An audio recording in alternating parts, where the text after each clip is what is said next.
an interesting time. Thames in particular has been very interesting, just kind of watching her, and she's very much defined as Afrobeat, but when you speak to her people, they'll call her alternative. So there are just interesting opportunities, and with the rising interest in Afrobeat as a whole, I think these artists who are not necessarily defined as Afrobeats are getting caught up in that, in the sense of not having to change their sound, but globally, you're looked at as being an Afrobeat artist because you're a young African artist. And so this definition of whatever Afrobeats is becomes this very expanding kind of thing.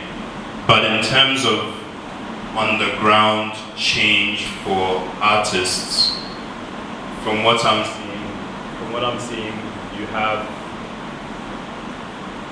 seeing, you basically have not so much change. Like maybe there are more touring opportunities for some. There's still massive problems in terms of royalties and distribution, and these problems just pretty much remain. Some artists are doing interesting things in terms of trying to find ways to make money from their music. The same problems that exist elsewhere in the world to do with streaming in particular. So it's kind of like, yes, my music is on Spotify, it's on Apple Music, etc., etc. But the number of streams I need to pull in order to make money, what is the point? And so you have one of, for example, I think for his last project, he at some point in time it was exclusively on Bandcamp before he then released it on other platforms. And so he's having to do that kind of experimentation, and a lot of people are trying to experiment to find ways to make money. And so for me, I think that's generally the lay of the land. Yeah. Please tell us a bit about the art space, what's happening here. Ashesi. Okay, I will use this one. So I will, do a micro kind of focus with your question, and I will look at the roadside artists. So within this space, you have a highly dwindling number of these artists. Well, when I began my research in 2008, my field work in 2008 and 2010, you still had an appreciable number of these artists around. Fast forward 10 years, you can count them on your fingers. One of the main hubs for these artists is Accra. So currently at Accra, you have about 5 of these artists: Jasper, Heavy J, D.A. Wisely, for example. These are the artists that are around. And they are around because they've been very persistent. When the genre seems to die kind of a natural death because of digital art and the cheap cost of producing digital art, most of these artists, kind of either shifted or went into different professions.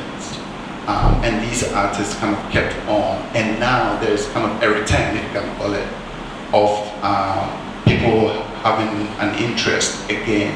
And if I have to kind of guess as to the reason why there's a comeback, I think it's because of the resurgence of hand-painted, the interest in hand-painted movie posters, where you have Brian, what's his name, Brian, the guy who is a TV host.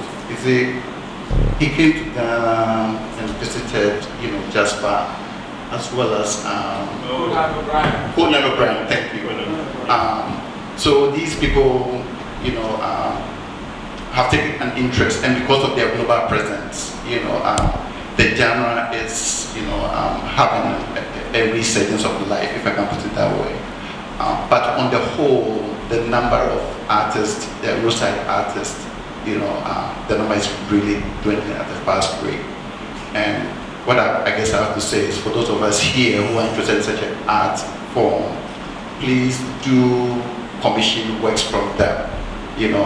from a very selfish point of view, these works are going to be, of high value, vintage, yes, in the next 10 or 15 years.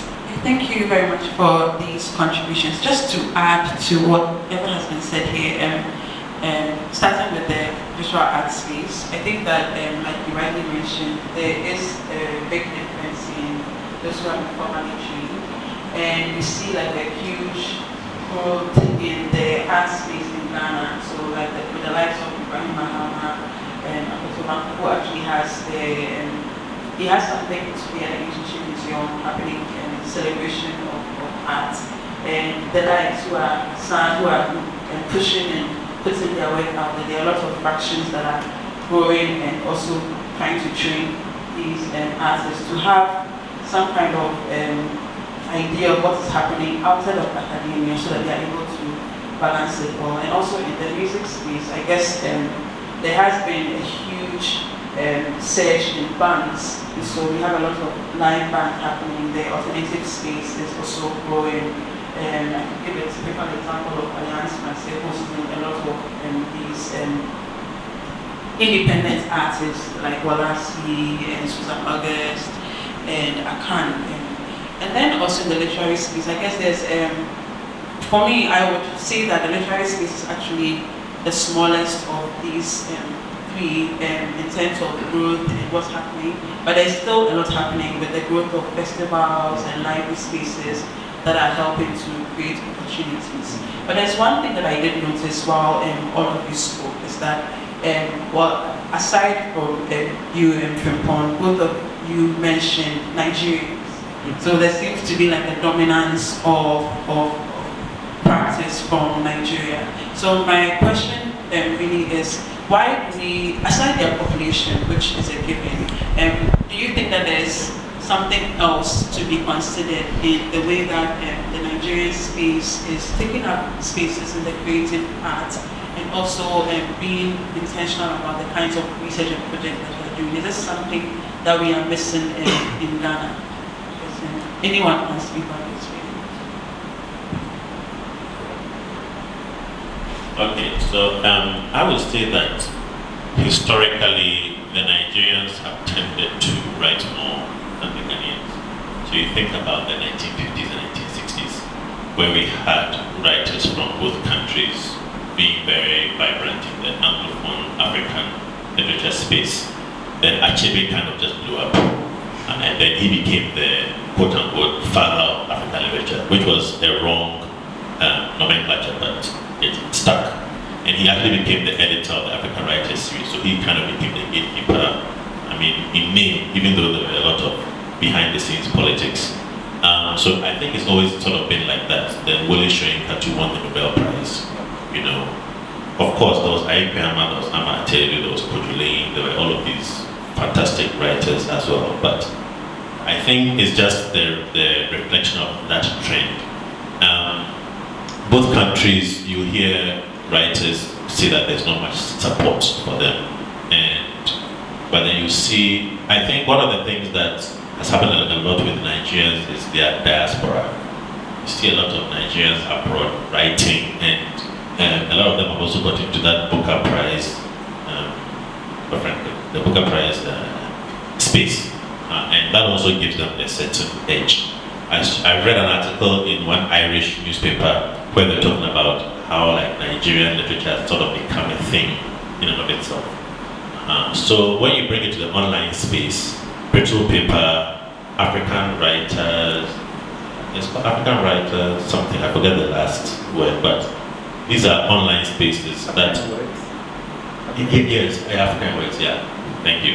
And then there's also another one, but it's very sort of romance, it's popular literature. It's cherry written, but they have big numbers. They have very visited place. A student of mine did her master's thesis on that website. And then you have all of these spaces which are run by Nigerians. So obviously there'll be a lot of Nigerians there, even though with brittle paper especially, Ashesi Oduro has been very intentional about getting a very black representative space, not just Nigerians. And like I said, Saraba, for instance, was started by Nigerian medical students. They were amateur writers. They tried to get into the big spaces, and nobody was minding them. So they were like, why don't we just create our own? And it became so good they had to now reject people, you know. And it's actually the actualization of a scene from Achebe's, I think, No Longer at Ease, where he talks about some writer who wasn't getting to any literary space, so that he created a magazine called Reject. And they were so good they had to create Reject 2. And so it was a very interesting sort of thing there. But I think they've been kind of more forceful about finding these spaces. Flash Fiction Ghana, it started well, and it really evolved. It was doing a lot of powerful things. But like I said, Daniel Jar, the founder, I think he's completing his PhD in philosophy somewhere in the South of America. But I think in 2020 or 2021, he tried to institute this prize for like people to write flash fiction, and I was one of the judges, and the quality was not good enough, so he actually abandoned it. But I think if we are able to kind of be more intentional about things, we would get more people, because Ghanaian writers are fantastic. They're doing a lot of things, but I agree with you, the population in Nigeria has a role to play, but I think historically they've just always been that sort of go-to place for this. Just before you speak, I think that the issue on music is quite interesting, because there's always this debate on high life, and now there's Afrobeats, you know, where did it originate from? There's a lot of debates online about, you know, Nigerians usually dominating the space and taking up as if they originated these things. And so I'd really like to hear your thoughts on, you know, aside again the population, what seems to be happening there that is missing here? So I mean, you pretty much said what I was going to say. The way that I see it is, Ghana, in a sense, if you think about us being in competition rather than in collaboration with Nigeria, which you don't have to, but if you do, then it's almost like we punch above our weight. Because the way that I see it, looking at the music generally, I think a lot of the music, a lot of the experimentation, a lot of all of that, it starts in Ghana. So I remember a story that my father told me a long time ago. He said that when he was in secondary school, I think he was in Prempeh, he says there was a guy called Geraldino Pino, who I think was from Sierra Leone, and he basically came down with his band from Sierra Leone, and he started playing a residency somewhere in Kumasi. And the sound that emerged out of that was like the basic DNA of African music mixed with funk that was so infectious that every single secondary school in my father's time thereafter went and they started school bands, because everybody wanted to emulate that sound.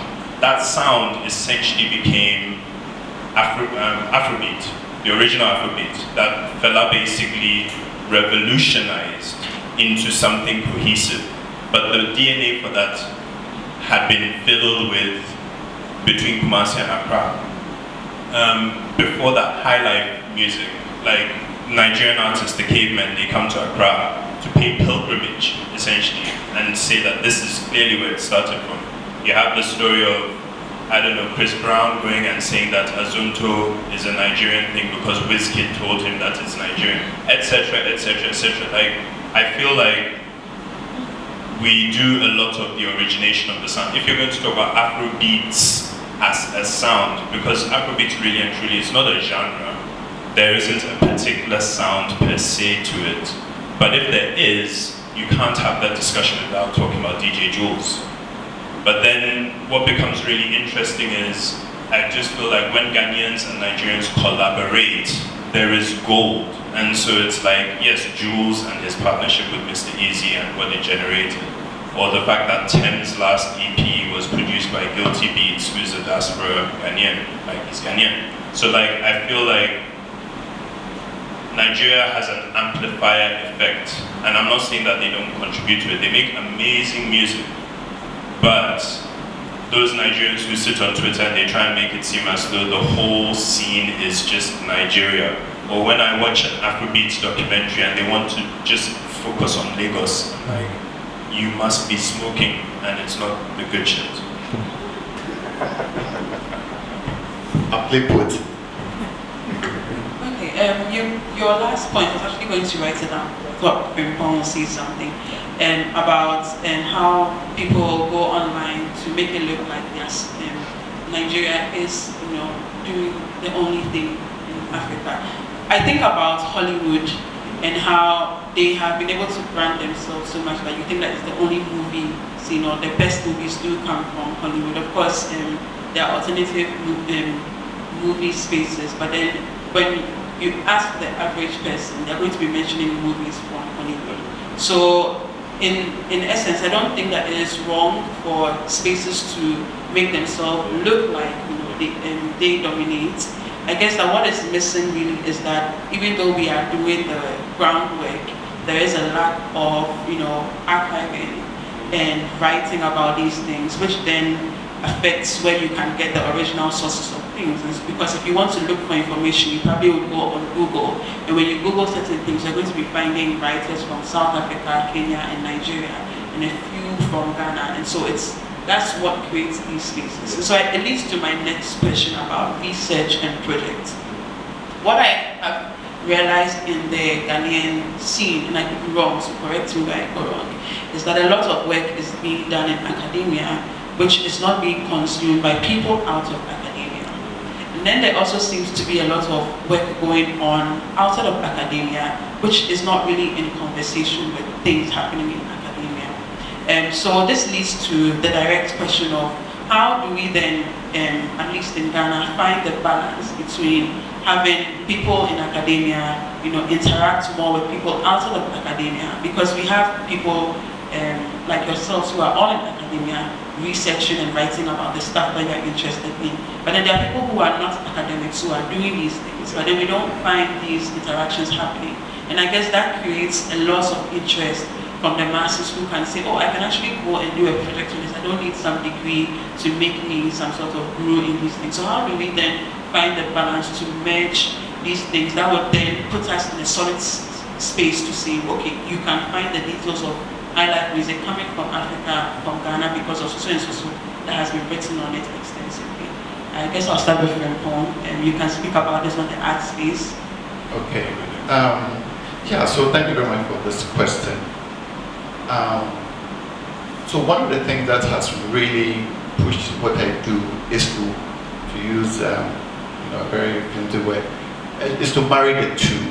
So when I joined Ashesi, I proposed that they set up a center for African popular culture, and the primary focus of the center is to bring in artists and academics to have conversations. It took a while, but I'm glad to report that the center is about to be opened. We don't have much funds, but it is a start. Hopefully, in January, it will officially be open. So within the center, we have, as I said earlier, I collect things. So we all know about the hand-painted movie posters. I'm not bragging, but maybe I have about like 300 pieces of such posters. Yes, and then we have collections of barbershop signs. We have digital collections of cartoons, fortunately of Davi, who works with Daily Graphic as well as Brighter Queer. We are still collecting these things, and the goal is to again have these conversations. Now, in terms of how to practically bridge the gap, in what I've been doing exhibitions at Alliance Française where we highlight these posters, and the goal is to encourage people to kind of question the relevance of these things, because I think within our context, the popular arts are seen as concept, and when we say something is concept, it has no intellectual value. Therefore, we don't have to engage with it. Let's deal with the sociology people and the medicine people, etc.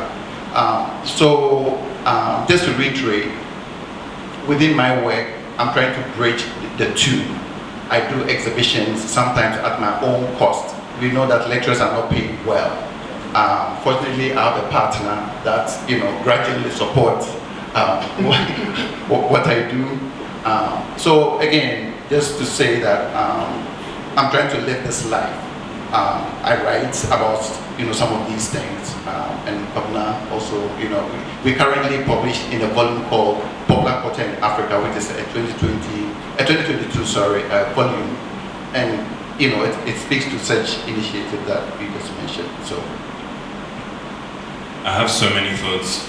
Okay, so one of the reasons I got into doing a PhD is when I went onto Google Scholar and I found that when I type my name in, there are lots of references to things that I have said that at least I'm getting credit for, but like other people become experts off of like my personal observations and work.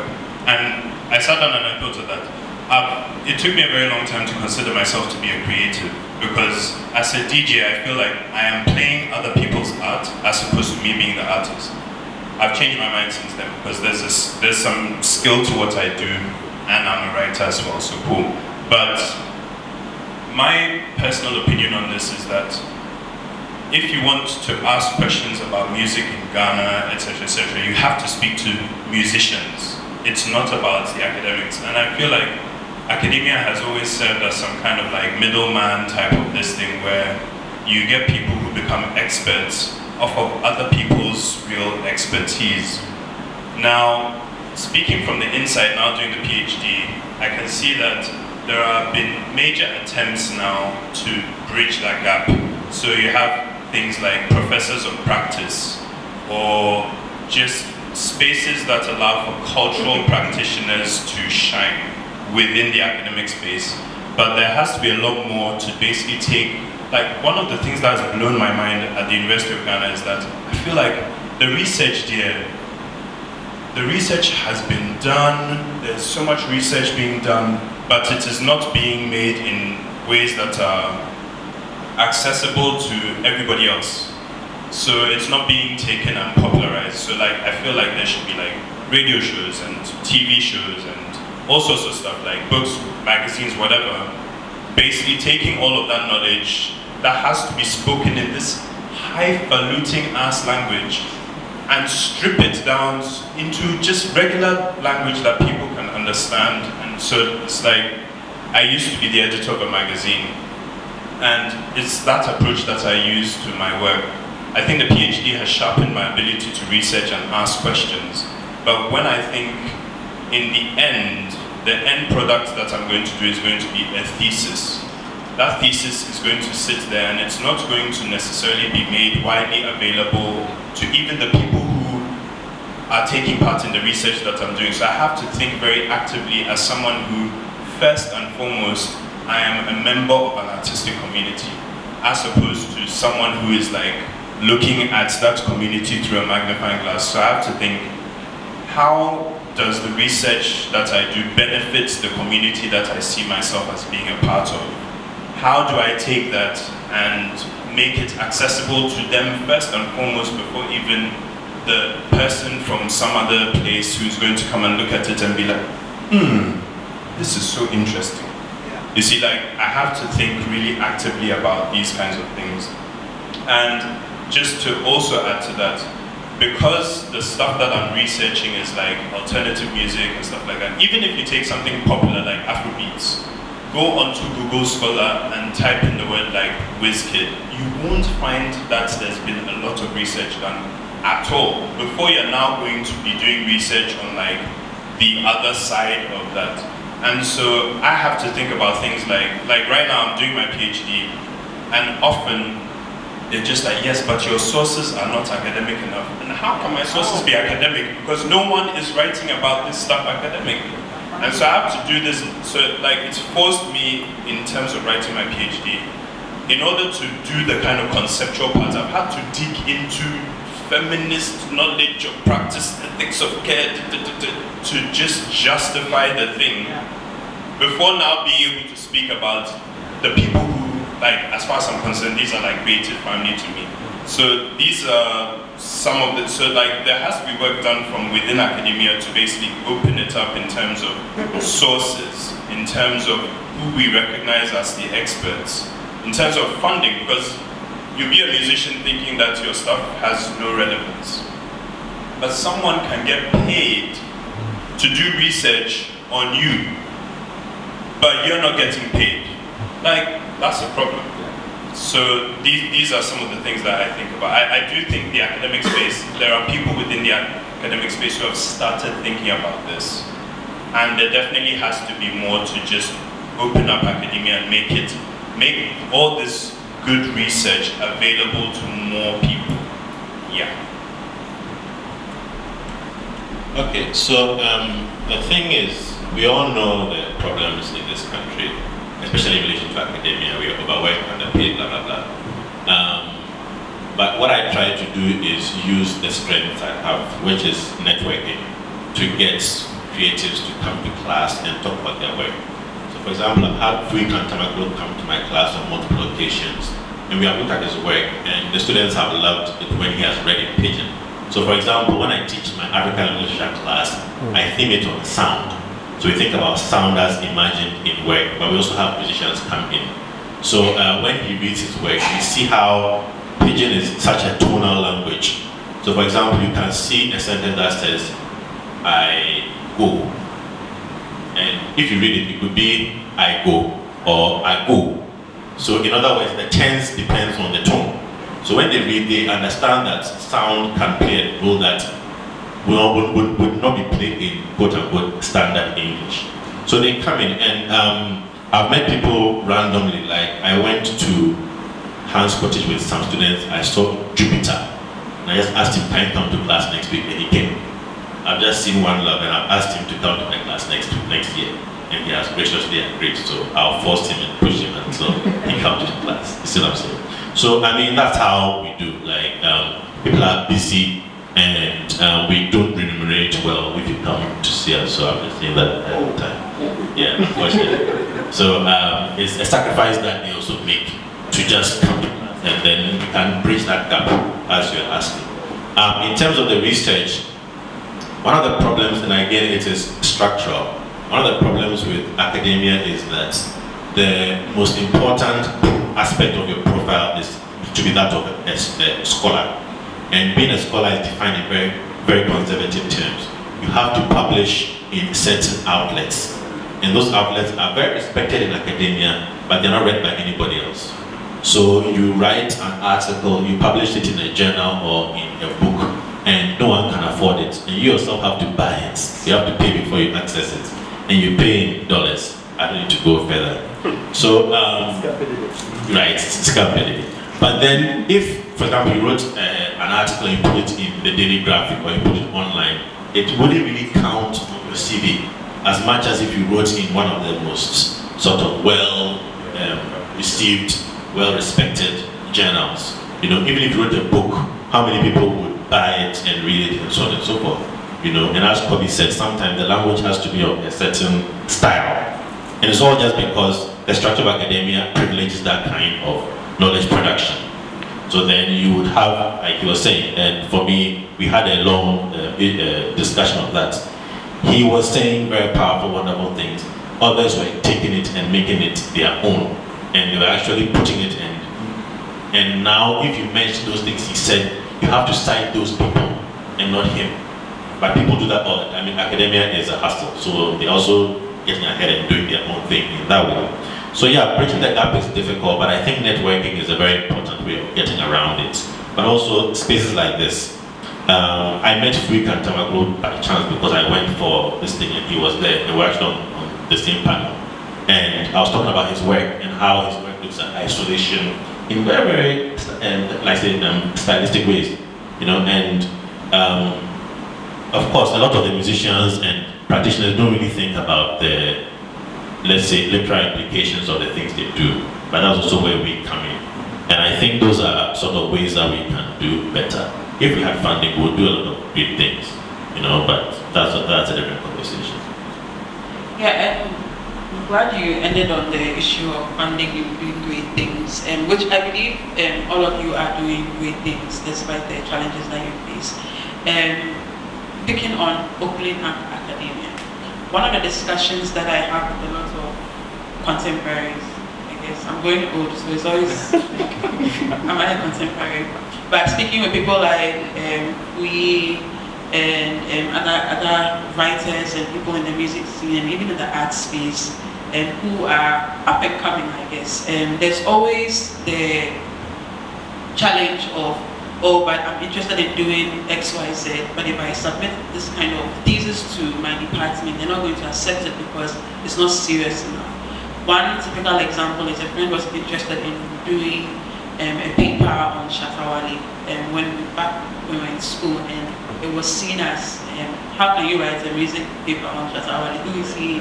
Is it credible? X, Y, Z. So I guess what I'm trying to point out here is that there seems to be an interest in the young academics and people who are in the space to work on these very interesting research projects and papers. But then there isn't the institutional support, and then we have people then leaving to do all these great stuff outside. So why is this the case? I have a controversial take on this, and you kind of hinted at it when you said they have to go outside.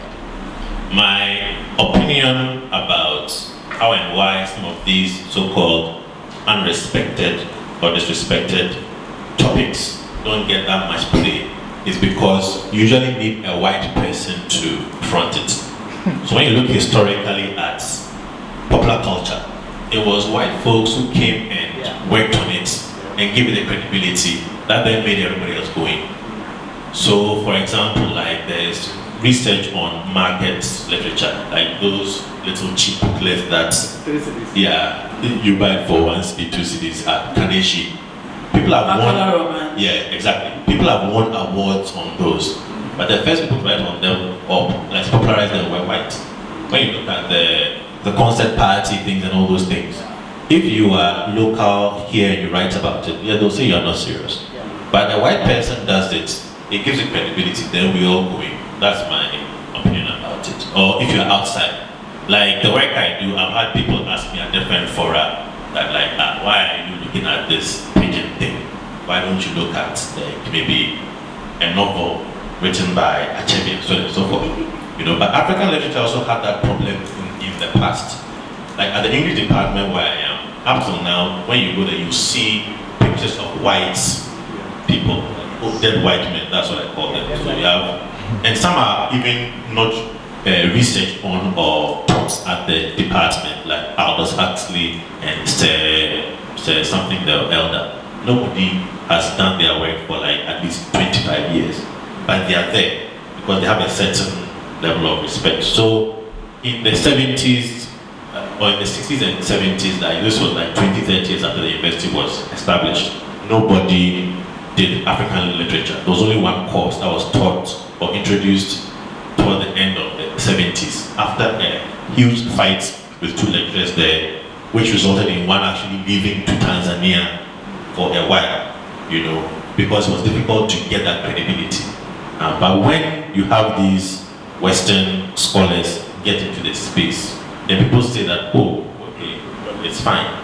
Then we can come in. Just to add to that, so when I meet people for the first time, Ghanaians mostly, so you did that Ashesi, yes. What's your area? Oh, I'm a media anthropologist. Oh, wow, what is that? So what type of research do you do? What do you focus on? Then, cultural illustration, barbershop science, political cartoons. So you went to school to study these things. And that's how it's been, right? But then, of course, we have to kind of put it in a frame that makes sense to them. That for a long time, Ghanaian society or perhaps the world have been understood from kind of a top-down perspective, right? And it's time that we, understand things from the bottom up. And in practicalizing that, just as a shout out, I've invited David to my classroom. I've invited Writer Kwe. I remember when I first gave a talk at University of Ghana, at the African Institute on Sakawa rituals and popular video films. Some of the lecturers, when they saw me on campus, said, "Hey, Sakawa guy." like joke. You know that they are joking, but you know that within our space, when people joke, they're also serious. Like, Charlie, when you are talking about serious things, we are dealing with Sakawa, right? So I guess it also feeds into why I want to give an intellectual face to the popular arts at my institution, so that when you say that you're affiliated with that, location, people will take you serious. In all the areas that we are delving into, there's a lot happening. So we have small groups coming up to engage, to create space for people to put out their works and stuff like that. But one of the things that I have noticed is the sense of quality being jeopardized, I guess. And you, Opoku-Agyeman, you mentioned that even with the Flash Fiction Award, you were judging and there was a lack of quality to it. So I guess where I'm going with this is, I don't know if it's romanticizing our history, but we do come from a space where a lot of even Nkrumah was a writer, so he has so many books. So we do come from a space where there has been that interest in what's happening in the entertainment industry, the creative arts. So how is it that we have kind of lost a certain quality? And then again, let me actually question the quality. Is it that we have lost the quality, or there is a lack of understanding between generations because of the differences that exist in these spaces? I think I'll stop here and then I'll then ask about the issue of criticizing work and people saying hate and stuff like that. But first let's tackle this and then we'll go into that.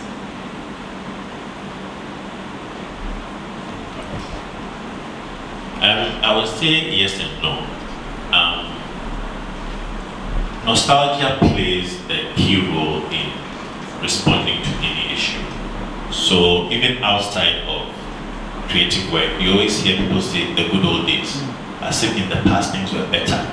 But when you go in, so for example, people say things like, oh, in the past, women were more respectful, but now look at them, they don't respect. For younger people, when we're younger, we would stand up when people walked. Now people, they say those kinds of things. But when you read literature, this is which why I like literature, or you read history, you see that people were as bad as they were now.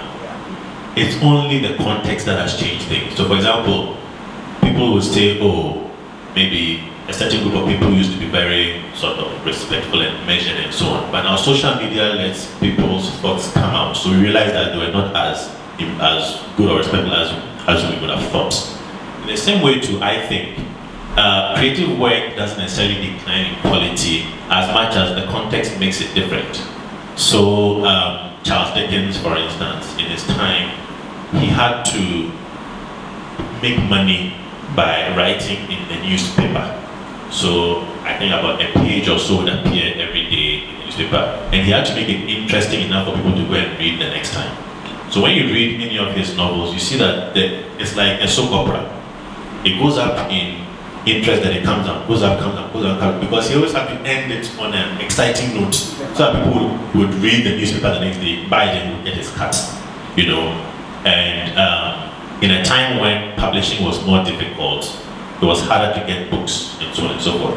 But today, with social media and with online space and with streaming and all those things, it affects the quality of work, because now, for instance, album sales have changed. Okay, so I remember up until like the end of the 90s, you would really think about how people make money by selling their CDs.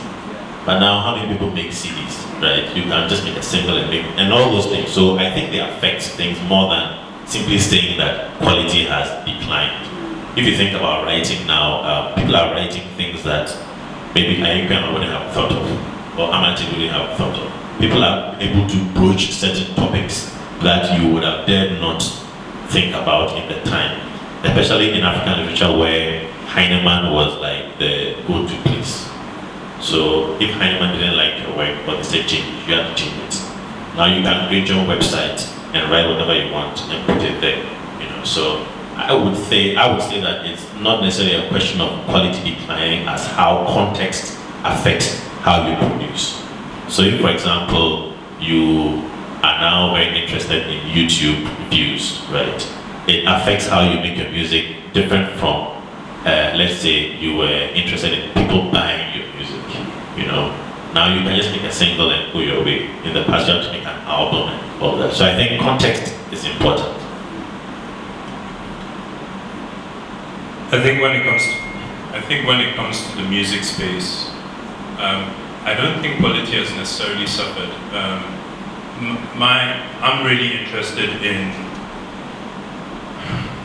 I call it the alternative music space, and that begs all kinds of questions, alternative towards blah blah. I'm just using kind of as a shorthand, but I'm very interested in artists who are not pigeonholed or who are I'm interested in artists who are just a bit more experimental and genre blind. And I feel like there has been an expansion of that space here in Ghana. I think there is amazing music that is coming out if you know where to look.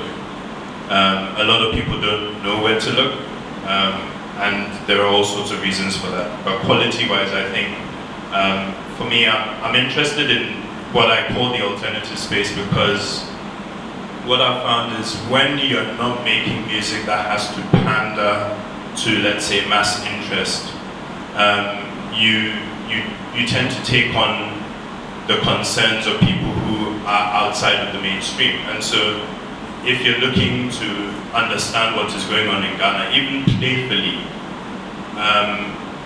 when you listen to like artists who often you don't hear them on radio, not because they're just underground, but because they make their music intentionally, not that they're trying to stay off radio, but that is not their primary concern. And so you find that in that space, they take on issues that expand far beyond their own issues. So it could be talking about the environment, it could be talking about the issues of people who are persecuted on account of their sexuality. It could be just anything. And so you find these quote-unquote fringe issues, or issues that are pushed to the fringes even though they're not. They shouldn't be. You find people talk about them. Sometimes it can be in playful songs, it can be in serious songs. And so quality-wise, for me, that's how I define quality. It's like all this stuff that you're singing about, even when you're having fun with it, is like, what is the depth to it and all of that. And I think that there's so much of that now, maybe even more than there ever has been. So then it's more of a question of like, how do you get that music out, how do you popularize it, etc., etc. I think earlier I said, I talked about like giving a shit. And I think that actually what is going on in the space is there are things people don't give a shit about in terms of, let's say, genre. But then there are things that people give a shit about in terms of like community, country. Like these are really important things, because as a nation we're 60 years old. As a republic we're about 30 years old. We were forced into these lines that are now called Ghana. Some of us were split between different countries. Like I listened to Mayway from Ivory Coast, and I'm hearing Onyamie in his music, and I'm just like, I can't. You know, someone who's ever split between Togo and etc., etc. And so, like, we are forced to think a lot about who is included, who is excluded, what does it mean to be Ghanaian, these kinds of things. We have to think about those things actively, and I see a lot of that thinking just going straight into the music, even when people are just having fun with the music. So I think quality-wise, from the music standpoint, I think there is a lot of quality. There's more music in general, which means there's more crap. But there's also more quality as well. It's just, yeah. And crap is relative, right? Because then it It's comes to very a matter of relative. choice, like Yes, what you're interested exactly. in. I don't know what you have to say about this, but then I'm particularly interested in your thoughts about the idea of what quality is, specifically to the art space and what's happening. Like you mentioned, there's like this huge divide of people who are trained in institutions and those who are considered artisans. So what do we see happening in terms of these two being in conversation with each other? And it's more, I guess in my opinion, it's more like the people within the institutional space, in a way, do not regard the artisan and their work. And then the artisans, in quotes, and because of the use of the word, are also kind of shy or do not feel that they are doing good work enough to speak with the people in the institution. So what are your thoughts on the issue of quality with these two divides? So I think it's a very unfortunate situation because, the issue of quality, especially within the genres that I work with, is highly subjective. So for example, let's take randomly 3 cartoonists, Davy, the black narrator, right, Aquila, for example, or even Tilapia, right? If you can't compare their work, what you can rather do is to look within their works, to perhaps criticize, because they have different styles, and those different styles speaks to the themes that they work with. If you look at the roadside artists, for example, those that dealt with the hand-painted movie posters, again, you can't say that Jasper's work is better than Heavy J, right, or D.A. Wisely, because Jasper used to love heavy muscles, right? Heavy J likes lots of blood, right, in his work. So if you try to compare them, I think you'll be making a huge mistake. Now, in terms of let's say the roadside artists and the formally trained, or let's even go to the formally trained. What is the name of the school that has closed down that produced people like Isha? It used to be an art school, Ganata, right? Yes, Ganata is shut down. You will make a mistake, I think, if you try to compare the Ganata type of artist with KMU type of artist, because they create very unique works. So for me, I try to look within the works of the artists, to perhaps judge them. And I think we make a mistake, or we can make a mistake if we try to compare the across the genres, because they are very unique. So that's my position towards the issue of quality. So I'd like to open up for questions if there are any. Are we doing good with time? Yes. So are there any questions? All contributions, yes. So my question is, I guess, for all of you, but I've been very concerned about the ways in which academics produce their work, whether it's accessible to people that they're talking about, right? So for example, if I'm working on activists and artists, will the activists and the artists that I talk about and write about in a book have access to that book if it's published in North America, or will it be affordable for people to, so some of the things that I found out is that to publish in Ghana, it's not like there aren't enough publishers. So I asked around, they say, oh, you go to Duck Public, maybe there are 1 or 2 more, and even then, you can try, because they are doing like their own publishing distribution, So I guess in terms of like the ways in which artists are able to, for example, if you talk about the artists in Ghana, I found that the music scene as well is thriving, but it's not acknowledged for what it is. So I guess my larger question is, how can we as academics, who are also, I believe, artists in our own right, writers, musicians, whatever it may be, or feel it more than just think it, how can we make up what we do? Because you're absolutely right. Before you can get there, the white person must go there first. And I'm not saying that as it's a fact. To write concert party in theater, you have to have this person writes it and publishes it in the US before everyone, they say, oh, that's something interesting. Yes, Weaver. Or not just him, but there are more. Yeah. Jennifer Cole, is it? Anyway. Yeah, so my question is, how can it be for Ghanaians, accessible to Ghanaians, and not just for the West to learn about Ghana, which is what I see all the books that are being published about Ghana. It's not for Ghanaians.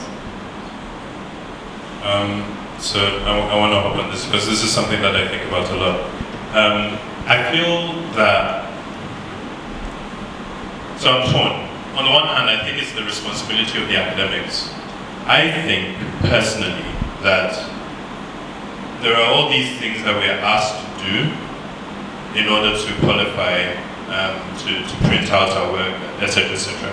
I think part of that needs to be you have to submit to some kind of committee or something where your proposal is to popularize your work. So you use your innovation, your mind, your imagination to think of the specific community that you have been speaking to, researching on, and you think, how do I take the work and make it relevant and accessible to those people? So that's my one mind on it. On the other hand, I think the institutions should have departments that are dedicated to that. I'm very interested when I see funding that is made available for this purpose. So it's kind of like you can get funding to do a radio show on a national broadcaster where you talk about these kinds of things, or something along those lines. But I think that academics work is hard enough. I know I'm doing a PhD, it's kicking my ass. So on one hand, I feel like it should be the responsibility of the academic, but then on the other hand, I also feel like there should be institutional support so that academics can just focus on doing the research, because everybody has their skill. Maybe your skill isn't actually to do with popularizing and all of that, and that should be fine. That should be accommodated. So I feel like it should be somewhere in between the two, but there should be funding that goes towards that.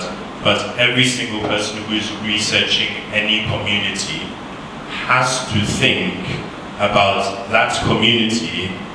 And personally, I feel like if you're not doing that, then A, it's exploitative, and then B, it's also kind of like, actually, yeah, it's exploitative.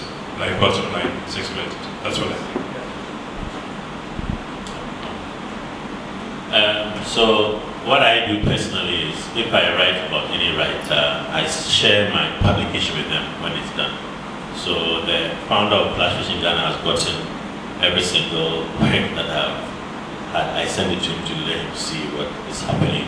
And when I talk to the writers, I show them what I'm saying about their work.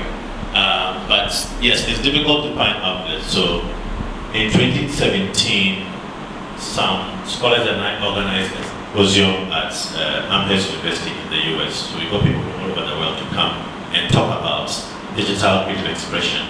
And when we were done, we wanted to publish some of the papers in an outlet. And it took 2 years to find a place, because some of the scholars, and I agree with them, they wanted open access outlets, which means that you don't have to pay to access the publication. And so we went round, and finally got a place which was happy to take our work and publish it open access. So the thing started in 2017. We finally got it out in December 2020. But that's how it works. And even then, how many people have read our works? Like, there was this Kenyan scholar who talked about Instagram slave queens in Kenya and how they were forcing Kenyans to talk about gender in very sort of specific ways. Very interesting work, and when you read it, you can find a lot of connections with the issues we have here, and so on and so forth. But I think it's also just the nature of academia. Publications usually are not read outside of a specific niche of people. As people were saying, and I agree, in an ideal world, we'll get the funding to do these kinds of things, but it's not realistic. schools are battling with what they would consider more granular problems than these things. And the average Ghanaian also, and I'm stereotyping here, but is thinking more about what they call bread and butter issues than to go and talk about these or to learn about these things. So beyond the cultural shifts, I think in the meantime it's important to collaborate, and it's important to create those spaces where people can come out. So this conference, for instance, I think is important. It's a good sort of part of that effort to publicize these things and to bridge the gaps. As you have these practitioners here, you have scholars here, it's a good space to talk and then build partnerships and relationships. So I'll make it quick. So some of my works deal with fake pastors. So Obinim. Obinim is the real pastor. That's right. Yes. He's an angel, yes. Obinim, Bedukobi, Nigel Gaze, etc. And I'm sure they would not like to read. I think they would not like to read about what I've written about them. So of course, I can't share my work with them. With people like Bright and others, I share my work with them. But beyond, that, what I do is, unapologetically share my works on social media. Most academics don't do that. So talking about accessibility, I put it out there. Please, if you want PDF, let me know, because I don't want any, lawsuits, right? So I do that. The third thing I want to say about accessibility is currently all works, or let's say 99.99 works on Ghanaian popular culture, you can find it at Ashesi University. And it's a way I've forced my school to purchase these works. Of course, on one book, on let's say concept art, we don't have 10 copies, but at least there's 1 or 2 copies that you can. And of course, my works are also there for people to access. So that's how I deal with accessibility. Unashamedly, put it out there and then force an institution to purchase things concerning popular art in Ghana. Thanks.